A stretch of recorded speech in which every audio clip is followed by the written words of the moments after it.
This is Valley View News, and these are today's headlines. The Lime bikes you see across CSUN's campus may not be there anymore. The Abilities Expo returns to LA for another year to showcase the latest inventions for the disabled. CSUN celebrates Black History Month with a free performance of the Fannie Lou Hamer story. Hello and welcome to Valley View News. I'm Natalia Vivino. And I'm Kimberly Silverio.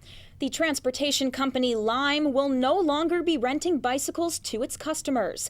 Many CSUN students had been using Lime bikes as another method of transportation. A UC Davis study found nearly half of all college students bike to school. CSUN Sustainability Coordinator Clayton Scott says the Lime bikes on the CSUN campus were better for the environment. Bikes, after they're made, just rely on human power versus using other forms of transportation like cars or even like flying or taking a train. The bike sharing program offered CSUN students who don't drive a fast and friendly way to commute to campus. Now with the removal of Lime bikes from CSUN, the bus riding population may increase. Lime has officially ended its contract with CSUN. All Lime bikes and signs advertising Lime will be removed by March 19th, but they're still renting scooters. One solution to the problem of school shootings is to arm teachers, but most school teachers don't agree. It's been a year since the fatal shooting at Stoneman Douglas High School. A survey conducted by CSUN social worker Professor Lauren Wilner says teachers don't want firearms in the classroom. CSUN's Department of Secondary Education Professor Kathleen Rowland says teachers shouldn't have guns in the classroom. Believe strongly in the Second Amendment. Guns are not for shooting people, and I always worry about the gun getting misappropriated by the wrong person who wants to use it for the wrong thing. Wilner's email and social media survey got responses from approximately 3,000 educators from all 50 states. Most teachers are women, as was the sample. CSUN's Educational Leadership and Policy Studies Professor Jack Bagwell says he has some concern about teachers having guns. That we all of a sudden begin to redefine what it means to be a teacher, and that includes that you would be carrying firearms in the classroom or potentially arming yourself to protect students. Philosophically, I'm opposed to that because I don't think that that's the purpose of being a teacher, is to also be someone who is going to carry arms or have weapons in the classroom for protection. 95% of the teachers do not believe teachers should carry guns. Wilner is planning to share the results from her survey with public makers. Traffic on Topanga Canyon Boulevard will be worse than usual this week. A section linking PCH to Grandview Drive will be reduced to a single lane with one-way traffic control. Crews are beginning a slope stabilization project after recent rains caused rock and mudslides. The section of Topanga Canyon, also known as Route 27, will be closed from 9 to 3 Monday through Thursday. A famous disability convention made its way back to LA this weekend. Valley View News reporter Thomas De Jesus has more. Innovation was the theme this weekend at the Los Angeles Abilities Expo. It made its way back to downtown for its 41st year. For the weekend, paraplegics and people with disabilities were able to come together at the convention center. They discovered new technologies to help make their lives easier. They're coming here to look for products and services to make things easier, more efficient, help them gain more independence. From wheelchairs to cars, different companies showcase their latest technologies tailored for the disabled. At the same time, these companies use the expo to advertise to the disabled, something that's needed much within the paraplegic community. This stuff wouldn't be out anywhere else. We don't have commercials for it. There's no, if you're not in PT or if you haven't been in PT for a while, then you don't know about this stuff. Other companies and some people sought to give inspiration to any visitors in need of it. Yeah, my name is Mark Wellman, and this is my climbing wall right here. In 1989, Wellman was the first paraplegic to climb the dangerous El Capitan in Yosemite National Park. Every year he attends the expo. He says he wants people like him to experience the thrill he did as a climber. I think a lot of disabled people don't realize that climbing is available to them, and they might be scared about it, but we can, after they've seen maybe someone go up the wall, they say, hey, I want to try that too. Advances in disability technology are evolving substantially, so expect to see the Abilities Expo emphasizing on them for many more years to come. In Northridge, I'm Thomas DeSuze, Valley View News. Surveillance footage of a suspect in the attempted murder of a 63-year-old man has been released. The video shows the suspect entering a Maywood donut shop, walking up behind the victim and stabbing the man in the back. The attack happened on February 10th around 3 in the afternoon. The victim was treated for the injuries and is expected to survive. Deputies described the attacker as a Latino man between 25 and 30, about 5 feet 6 inches with a beard. He was last seen running north on Atlantic Boulevard. Oakland teachers are striking for a third day. Teachers are asking for a 12% raise over 3 years, plus more nurses, counselors, and smaller class sizes. Reports suggest Oakland cannot afford a 12% pay increase. The district has committed to reduce class sizes by 1%, an increase by 8.5% over 4 years. One Oakland teacher says the district needs to offer more. The district showed us that they are not prepared to stop the teacher retention crisis. They're not prepared to have smaller class sizes. They are not prepared to provide resources for our students, and that is unacceptable. School officials say classes will continue during the strike. A bodyguard for a Bay Area news crew is expected to be okay after the crew was attacked while covering that teacher strike in Oakland. The retired Berkeley police officer is in stable condition. Police say members of the KPIX5 crew were robbed while gathering interviews and their bodyguard was shot in the leg. Reports say 2 suspects pulled a gun on the reporters. Journalists Joe Vasquez and John Anglin had handed over their equipment when they heard the shots. He came out of the car with a gun in hand, basically saying, "Give up the camera. I want the camera." I just walked away and said, "Take it. It's yours." Police say they've made arrests and some of the equipment has been recovered. Governor Newsom's plan to cut the state's $77 billion high-speed rail project led President Trump to cancel $1 billion already promised. $2.5 billion federal dollars were given to California. Now Trump wants that money back. Originally, the high-speed rail was meant to connect San Francisco and LA. It was scaled back to link Bakersfield and Merced. The state wants to recover all federal grants promised.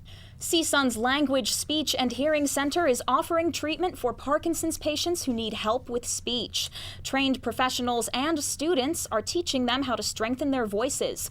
One patient says it gives him hope. I was at first in denial, and now I've accepted it, but I've accepted it as something that I can conquer. The Parkinson's Foundation research says nearly 10 million people are diagnosed worldwide. Symptoms include tremors and difficulty moving, but speech can also be impaired. CSUN's program is funded by the Parkinson Voice Project. Patients are given a series of 12 private sessions. After that, they join a group called the Loud Crowd. CSUN's Language, Speech, and Hearing Center's Janice Woolsey says it's the most important part of the program. People with Parkinson's tend to feel isolated. And to have a place where they can come and be together is just so important. Woolsey wants the program to expand to patients throughout the county. She wants them to spread the word so more people can get help. More than 160 million people are under winter weather warning in the eastern United States. 2 inches of snow is still expected in Washington, D.C., as well as Boston, Buffalo, and New York. Blasts of cold air will be hitting the Northeast every few days. 1 person has died in Tennessee as a result of heavy flooding. Roads are still closed in certain parts of the state through Thursday. The cold weather is expected to continue until March. CSUN is celebrating Black History Month with a performance of the Fannie Lou Hamer story. Performance artist Mzuri Moyo Mbaye brings Hamer to life in her one-woman show. Hamer was a civil rights activist who was jailed and beaten for exercising her right to vote. She also encouraged others to do the same. The show follows Hamer's humble beginnings to her testimony at the 1964 Democratic Convention. Many say that testimony helped pass the Voters' Rights Act the next year. Mbaye says Hamer's story personally helped her persevere through life. She wants the show to inspire others to persevere as well. Fannie Lou Hamer's rage was channeled, mine wasn't, so I felt that doing this performance, writing this play and performing it after 18 years, I've had a way to channel my anger and my life is so much better. The show was sponsored by CSUN's Africana Studies Department, which is celebrating its 50th anniversary this month. Well, what do you think of that, Kimberly? That's a pretty phenomenal story right there. It's a pretty inspiring story to hear about a woman like that. Yeah, and speaking of the performing arts, the Oscars were last night. Did you tune in? Definitely I did. Lady Gaga's and Bradley Cooper's performance was outstanding. I wish I could have seen it. We're going to toss to Valley View News reporter Bridget Creamer with the latest in entertainment. Bridget? Thanks, Natalia. On Sunday, the 2019 Academy Awards show honored Hollywood's best films. Here's reporter Samantha Rodriguez with the story. And the Oscar goes to... And the Oscar goes to... And the Oscar goes to... This year's Academy Awards is more diverse than ever before. The 2019 Oscars took a major step forward with wins for people of color. Regina King took the win for Best Supporting Actress in If Beale Street Could Talk, Mahershala Ali for Best Supporting Actor in Green Book, and Rami Malek for Best Actor in Bohemian Rhapsody. Other films that took major wins at the Academy included the Netflix original Roma for Best Cinematography and Foreign Language Film. Director Alfonso Cuarón also won for Best Director. The Academy also had some surprising wins. This year's Best Picture went to Green Book, despite the film's controversy. Some viewers were also shocked when the win for Best Actress went to Olivia Colman in The Favorite. Glenn Close, you've been my idol for so long, and this is not how I wanted it to be. Spike Lee took the win for Best Adapted Screenplay for BlacKkKlansman. Lee jumped into Samuel Jackson's arms before giving his acceptance speech. Make the moral choice between love versus hate. Let's do the right thing. Melissa McCarthy announced Ruth E. Carter as the first African-American woman to win Best Costume and Production Design for Black Panther. Queen and Adam Lambert opened the show performing the band's biggest hits like We Will Rock You. Other performances included Lady Gaga and Bradley Cooper with the award-winning original song Shallow and A Star Is Born. With no host, the 91st Academy Awards show was not so bad. Oscar ratings were up 12% this year. The show had 29.6 million viewers. That's more than last year, but still less than 2017.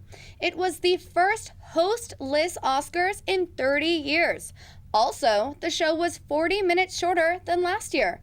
The Washington Post said that TV critics have less to say because there was no host, just the usual celebrity presenters and musical performances. R. Kelly has pleaded not guilty to sexual assault charges in Chicago. Cook County State's Attorney Kim Fox has charged the R&B singer with 10 counts of aggravated sexual abuse against 4 victims. 3 of them were underage at the time. Kelly's bond is set at $1 million. One of the alleged victims, Asante McGee, says she's happy that he is finally being indicted. I started crying. It was tears of joy to know that we finally got an indictment after, 2 decades of him getting away with the allegations. It was a joyous moment for me. Kelly was acquitted of similar charges in 2008. This past weekend saw a new box office leader. How to Train Your Dragon 3 premiered, racking up more than $55 million. The opening is the most successful in the Train Your Dragon franchise. It's also the biggest opening of 2019 so far. The second place was Alita: Battle Angel. Third went to Warner Brothers' The Lego Movie 2. That's all for entertainment today. Now back to you, ladies. More to come on Valley View News. Hear the latest on the crisis in Venezuela. And find out what country was voted the healthiest in the world. Stay tuned. Hi, Meals on Wheels. I'm Marco. I'm a college student and I volunteer as a driver for Meals on Wheels.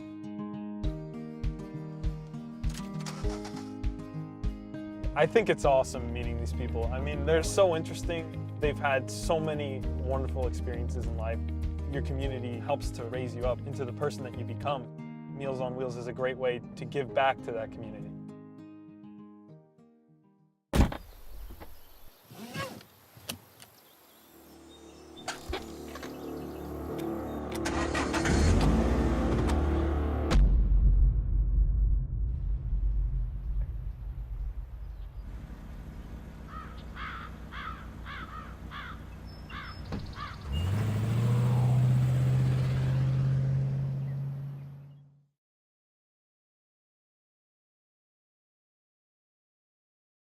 CSUN's campus newspaper has a few stories in the works. Here's Sundial reporter Ramona Kivett with details. This week at the Sundial, we reported on a Klotz Student Health Center doctor who's been placed on administrative leave after 6 USC alumni together filed a lawsuit against him, accusing him of sexual abuse, discrimination, and other misconducts. We also reported on 3 proposed new student fees students will vote on in the April elections this semester. And finally, in sports, baseball sophomore Wesley Moore pitched a 2-hit shutout against Gonzaga, leading to a 3-0 victory in their second game of the series. That's all from the Sundial. Now back to you in the studio. The atmosphere was like March Madness in the Matadome when CSUN's men took on UC Davis in a squeaker. Valley View News reporter Nicholas Logan was there for the action. Cal State Northridge's men's basketball team hit a rough patch. They lost 4 straight games. UC Davis is visiting in what is now a must-win game for the Matadors. It was a back-and-forth game. The lead changed 11 times. The Matadors got the win in overtime thanks to Terrell Gomez's 11 points in those 5 overtime minutes. He was playing to win the game. And that's one thing we talked about. We've had some leads in other games. We haven't closed it out. So we were able to close it out tonight, and I thought Terrell in overtime was a big reason for it. Besides Gomez, the Matadors had big performances from 2 other players. Freshman Lamine Gian had 35 points while grabbing 11 rebounds. Rodney Rocket Henderson Jr. scored 15 points off the bench, and he hit 3 three-pointers. Coach Gottfried said the team needed these 3 guys to all contribute in order to win. We're much better, obviously, when Rocket, Terrell, and Lamine, all 3 of those guys score the ball like they did. And Terrell in overtime, I thought, was just terrific. The Matadors needed a win like this as March approaches. A back-and-forth overtime thriller can help the Matadors get attention.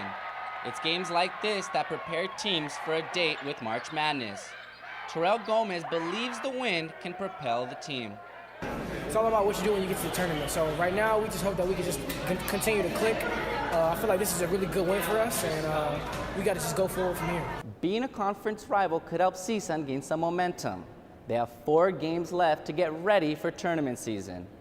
The Matadors look to win the Big West tournament and make their first March Madness appearance since 2009. In Northridge, I'm Nicholas Logan, Valley View News.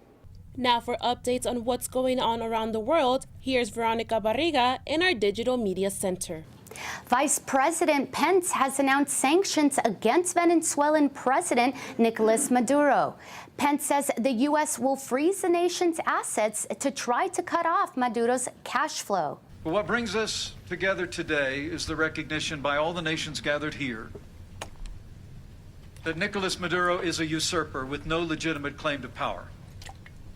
And Nicolas Maduro must go.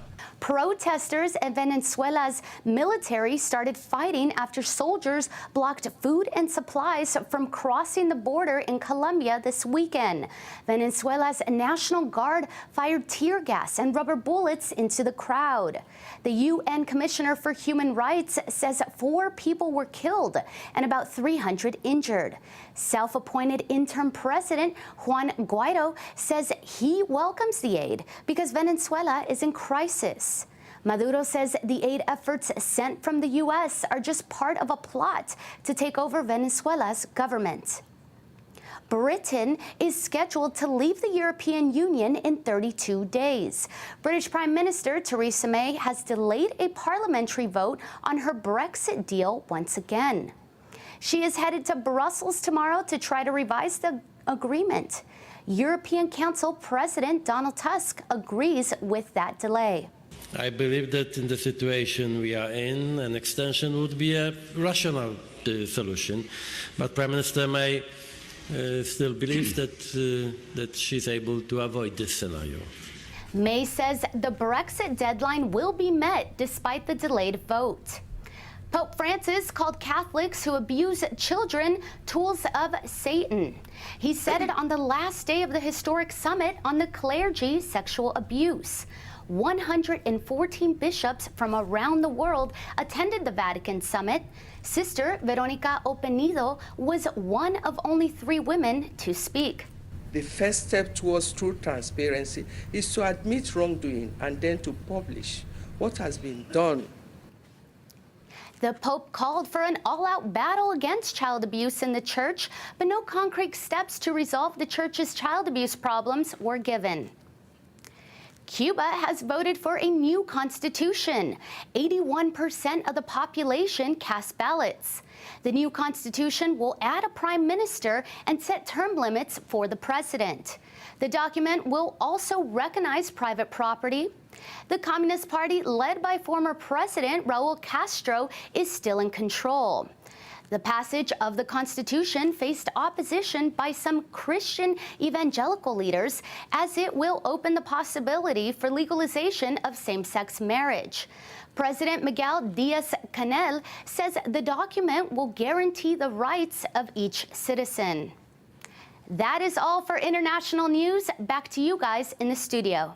Now let's get the latest on health with Sandy Chavez. National Eating Disorders Awareness Week started today with Mirrorless Monday. The event is hosted by JADE, Joint Advocates on Disordered Eating. It takes place throughout CSUN's campus. You can expect mirrors in bathrooms to be covered by green construction paper with positive messages. JADE's graduate coordinator Cindy Lucio says Mirrorless Mondays celebrates that everyone is beautiful and different in their own ways. Essentially, we're covering mirrors so that and writing positive affirmations on there to kind of share the message and kind of make it like a campus-wide thing for everyone to kind of engage in. Mirrorless Mondays gives students a chance to take a break from looking at themselves in a mirror for a day. They should focus on more than how they look. The U.S. Department of Health and Human Services has drafted a final rule to revise the Title X Family Planning Program. Title X provides more than $250 million in funding for reproductive health services, but the rule prohibits federal funding from being used for abortion and effectively defunding Planned Parenthood. Anti-abortion groups were quick to applaud this development. The president of Planned Parenthood says it's unethical and leaves many women without health care. The National Family Planning and Reproductive Health Association says it's ready to fight and may take legal action. Spain is the healthiest country in the world. Italy previously held that top spot. Bloomberg's Healthiest Country Index looks at life expectancy, drug use, and obesity. People in Spain and Italy eat Mediterranean diet, mostly of plant-based foods and less meat. Spain will have the highest lifespan by 2040. The healthiest countries include Japan, Switzerland, and Sweden. Researchers say the U.S. didn't make the top 20 because of high rates of overdoses, suicides, and obesity. That's all for today's health news. Back to you, ladies. Coming up on Valley View News, Microsoft Office plans to cancel $500 million hardware contract with the U.S. Also, President Trump says Amazon's failure to open an HQ2 will hurt New York's economy. Stay with us.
Welcome back to Valley View News. It's now time for technology news. Let's go to Byron Gonzalez to tell us more about the price of Huawei's new foldable phone. Well, thanks, Kimberly, and I think you might want to apply for a new credit card for this one.